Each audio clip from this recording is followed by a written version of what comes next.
اور جو لوگ تم میں سے مر جائیں اور عورتیں چھوڑ جائیں تو وہ عورتیں 4 مہینے اور 10 دن اپنے آپ کو روکے رہیں، اور جب یہ عدت پوری کر چکیں اور اپنے حق میں پسندیدہ کام یعنی نکاح کر لیں تو تم پر کچھ گناہ نہیں، اور اللہ تمہارے سب کاموں سے واقف ہے۔ اگر تم اشارے کنائے میں عورتوں کو نکاح کا پیغام بھیجو یا نکاح کی خواہش کو اپنے دلوں میں مخفی رکھو تو تم پر کچھ گناہ نہیں۔ اللہ کو معلوم ہے کہ تم ان سے نکاح کا ذکر کرو گے،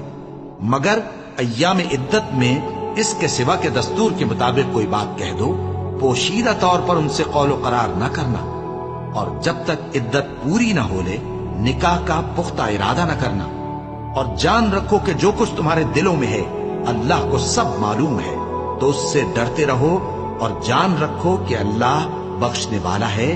حلم والا ہے۔ اور اگر تم عورتوں کو ان کے پاس جانے یا ان کا مہر مقرر کرنے سے پہلے طلاق دے دو تو تم پر کچھ گناہ نہیں، ہاں ان کو دستور کے مطابق کچھ خرچ ضرور دو، یعنی مقدور والا اپنے مقدور کے مطابق دے اور تنگ دست اپنی حیثیت کے مطابق۔ نیک لوگوں پر یہ ایک طرح کا حق ہے۔ اور اگر تم عورتوں کو ان کے پاس جانے سے پہلے طلاق دے دو لیکن مہر مقرر کر چکے ہو تو آدھا مہر دینا ہوگا۔ ہاں اگر عورتیں مہر بخش دیں یا مرد جن کے ہاتھ میں عقد نکاح ہے اپنا حق چھوڑ دیں اور پورا مہر دے دیں تو ان کو اختیار ہے، اور اگر تم مرد لوگ ہی اپنا حق چھوڑ دو تو یہ پرہیزگاری کی بات ہے، اور آپس میں بھلائی کرنے کو فراموش نہ کرنا۔ کچھ شک نہیں کہ اللہ تمہارے سب کاموں کو دیکھ رہا ہے۔ مسلمانوں،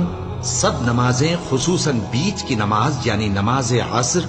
پورے اہتمام کے ساتھ ادا کرتے رہو اور اللہ کے آگے ادب سے کھڑے رہا کرو۔ پھر اگر تم خوف کی حالت میں ہو تو پیادے یا سوار جس حال میں ہو نماز پڑھ لو۔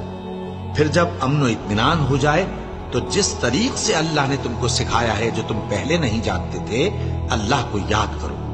اور جو لوگ تم میں سے مر جائیں اور عورتیں چھوڑ جائیں وہ اپنی عورتوں کے حق میں وصیت کر جائیں کہ ان کو 1 سال تک خرچ دیا جائے اور گھر سے نہ نکالی جائے،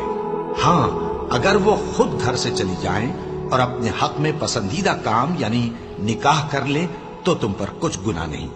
اور اللہ زبردست ہے، حکمت والا ہے۔